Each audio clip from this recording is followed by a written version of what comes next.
Mr. Speaker, last week the Premier's NDP government brought in legislation to override the need for a referendum, which is required in law, before an increase in sales tax is brought in.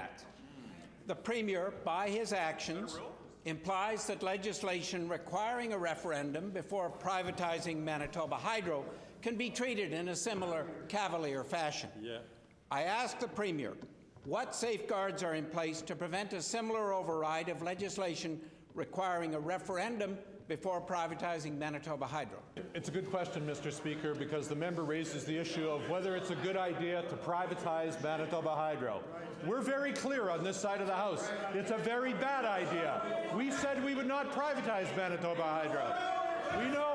We know members opposite were looking at ways to do that. They were looking at ways to do that. They're the ones that said they would not privatize. They said they wouldn't privatize the telephone system. They did.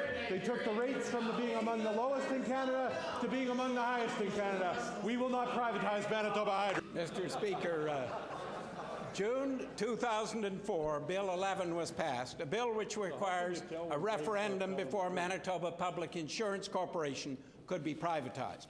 The Premier's actions with regard to overturning legislation requiring a referendum before the sales tax can be raised shows the Premier doesn't really value referenda. He doesn't value democracy. Will the Premier show greater respect for Manitobans and for democracy and withdraw Bill 20 and let people have a voice through a referendum on raising the sales tax? Mr. Speaker, at a time of economic uncertainty across the country and across the planet, Mr. Speaker, and we have seen that.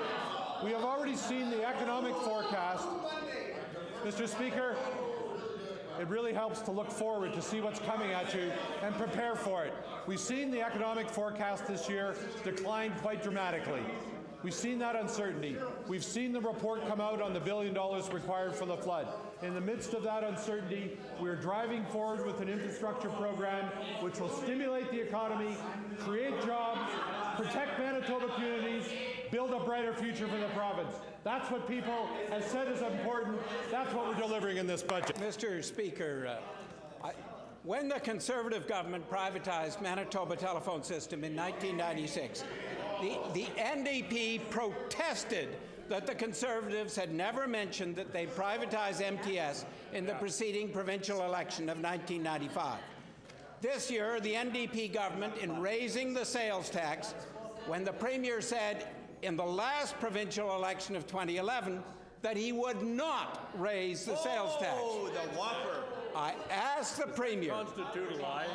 will the Premier act today to demonstrate credibility by honouring the law and call a referendum on raising the sales tax? Mr. Speaker, we will act on the priorities of Manitobans at a time of economic uncertainty and the third potential major flood risk in the last 5 years. Those conditions require us, and I note the members opposite said in 2011 we were fear-mongering about the flood. They said we were doing too much to prepare for the flood in 2011, Mr. Speaker. We don't take these things lightly.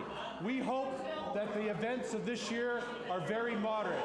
We hope that the events do not cause dislocation. But if they do, we will be prepared, Mr. Speaker, because we spent $1 billion preparing southern Manitoba. In 2011, we spent $1.2 billion protecting Manitoba. We will prepare for the worst, hope for the best, grow the economy, create jobs, and move Manitoba forward, Mr.